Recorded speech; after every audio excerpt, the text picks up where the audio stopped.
Welcome to I'm Your Target Demographic, and today we're looking into the history of vampires, some folklore that involved them, and how they've appeared in various media. Throughout history, we've seen many myths about vampires, going back as far as ancient Mesopotamia. They had stories of demons that would drink blood before the term vampire ever existed.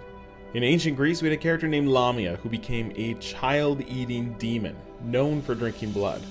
For some reason, this terrifying image was used across many different and disconnected cultures to represent absolute evil. The term vampire was often synonymous with the devil, hence why vampires often have weaknesses to religious symbols and holy water, seen as demonic in nature. The term vampire itself came from Eastern Europe, from countries like Serbia and Austria.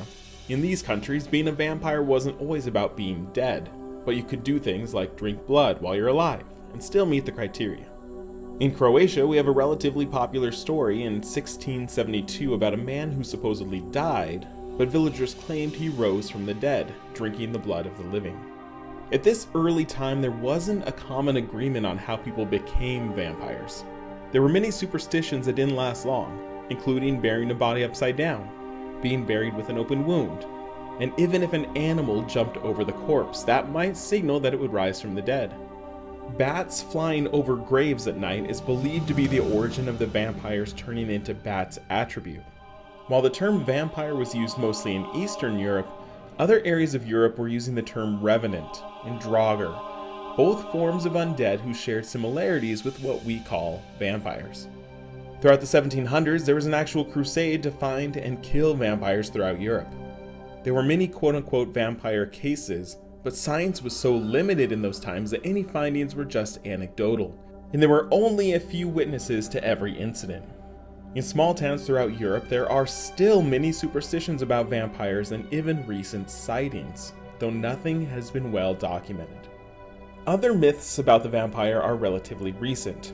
No one can really prove the origin of the garlic weakness, or the inability to appear in mirrors. They may have been invented as vampires started to appear in fiction. In 1819, we got The Vampire, featuring an anti-hero named Lord Ruthven. Because he was somewhat a good guy in the story, he did appear charismatic and alluring, a trait not usually found in actual folklore. What's considered the authoritative fictional story of vampires came in 1897, Bram Stoker's Dracula. As he studied to write this book, Bram Stoker based most of his writing on superstitions from the real region of Transylvania.